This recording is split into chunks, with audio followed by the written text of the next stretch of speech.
It has been 1 year since those fires in the distance and the gunshots and mass rape, forcing hundreds of thousands of Rohingya to flee their homes in Myanmar.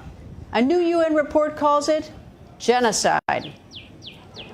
Hello and welcome to Plugged In. I'm Greta Van Susteren. And today, what is next for the Rohingya and how will the world hold those responsible accountable? August 25th marked 1 year since the Myanmar military began the unthinkable, burning villages and killing Rohingya men, women, and children. And this brutality came in response to attacks by Rohingya insurgents on police outposts, killing 12 Myanmar security officers. The UN calls the Myanmar military response to those attacks brutal and grossly disproportionate. The new UN report recommends Myanmar's top military official and several of his commanders be investigated and prosecuted for the crime of genocide. VOA United Nations correspondent Margaret Bashir has the details. More than 700,000 Rohingya Muslims fled Myanmar's northern Rakhine state in the weeks and months following last August's brutal military crackdown. They arrived hungry and traumatized in neighboring Bangladesh, where they gave accounts of the atrocities they survived. The scale, brutality, and systematic nature of rape and violence indicate that they are part of a deliberate strategy to intimidate, terrorize, or punish the civilian population. They are used as a tactic of war.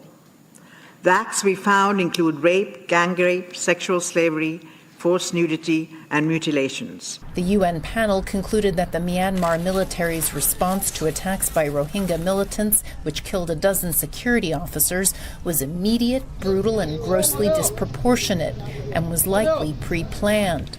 They say it was also the gravest of war crimes. These have principally been committed by the military, the Tatmadaw. The panel named 6 generals, including Myanmar's commander-in-chief, Senior General Min Aung Hlaing. Myanmar authorities have denied that such crimes took place. Myanmar's UN ambassador spoke with VOA before the report was issued about the crisis. We have said before, and this is not ethnic cleansing, this is not genocide. The fact-finding mission is calling for the UN Security Council to refer the situation to the International Criminal Court at The Hague. It is also urging international sanctions against the perpetrators and an arms embargo on Myanmar. The panel strongly criticized the United Nations for its failure to address human rights concerns and for not preventing or mitigating what it said was a catastrophe looming for decades. Aung San Suu Kyi was also criticized for not using her position as de facto head of government and her moral authority as a Nobel laureate and democracy activist to curb or prevent the crisis. Margaret Bashir, VOA News, the United Nations. Well, the UN report uses the word genocide. UN Secretary General Antonio Guterres, while addressing the Security Council recently, never uttered the word genocide.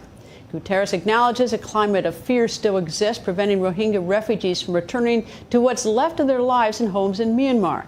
He said Myanmar is not cooperating with any investigations, and he pressed the nations of the world to commit to a massive investment to help the Rohingya.